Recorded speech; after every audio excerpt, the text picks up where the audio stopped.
let me show you something here. Okay, Nia, leave it. Good boy. Ready? Okay. Boy, let's go. Nia, down. Good boy. Okay, let's go. Right here. Okay, lay down here. So, why did I show you that?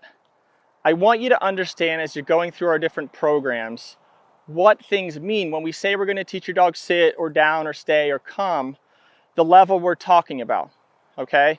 It's not hard to teach a dog to sit when they feel like it. If we got 100 dogs, maybe 99, out of 100 would know sit when they feel like it.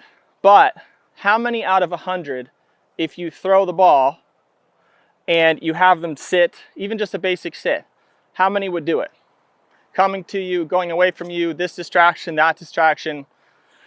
All of a sudden, I don't even think 1 out of 100 dogs would do a sit like that, okay? But let's assume 1 out of 100 dogs did a sit like that. And let's assume your dog was that one dog. All we did was teach your dog to sit, no matter what's going on. That means you would have a top 1% dog in the world just by teaching them one command, okay? So when you see the definition of that, you understand that a lot of trainers are saying the same words. I teach sit, I teach sit.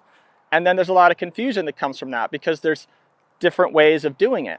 But the reason they're saying that and the different methods that appear to be working is because they have different definitions of the end goal, okay?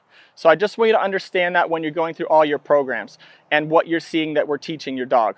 Now, you mentioned we're going to teach sit and down and stay and come and all these different things, on leash, off leash, service dog training, and you all of a sudden get a dog that is well beyond just 1%, okay?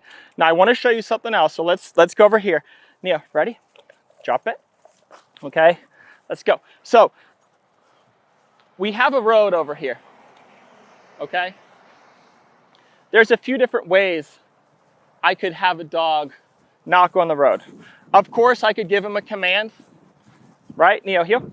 So he's in a heel, so of course he can't go into the road, right? He can't go up to a person, okay?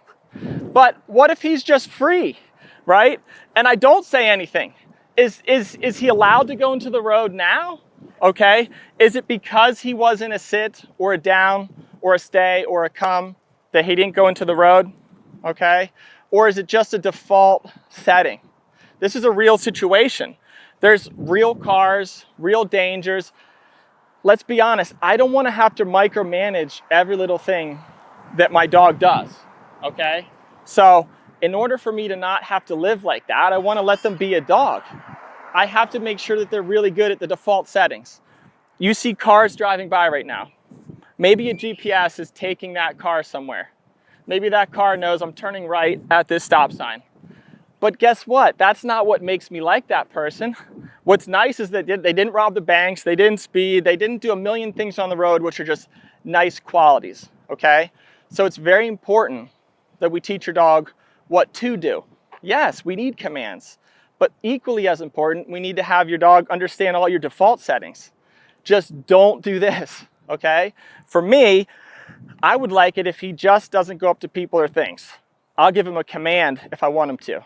Don't eat rocks, don't go in the trash, don't jump on my guests. That way, if you don't do all those things, or if you're not being rude on the road, well, then you can drive wherever you want without a GPS, okay? Two things happen. As I already mentioned, if they know the default settings, you don't have to micromanage every little thing that they do. The other thing is when you give them a command, there's no conflict in their head. They're not thinking, part of me is listening, but part of me thinks I'm allowed to rob the bank, to use that example again, okay? You're on the same page, so there's not conflict, and you can get to very advanced obedience, whether it's problem solving, on leash, off leash, or service dog training, okay? You can do all of that, and they can still be a dog. So my name is Michael from Penn's Canine Training. I've been training dogs and people for 21 years now. We specialize in having the dog trained on a very high level. You train on a very simple level. By the end of a program, all you got to know is how you feel. You already know that. I like what the dog's doing. Good boy or good girl. I don't like what they're doing. Give a verbal no. They'll understand the difference. If you want something specific, maybe you put a command in the middle, okay? So I invite you to look through our different programs and try and understand what it would be like to have a trained dog like this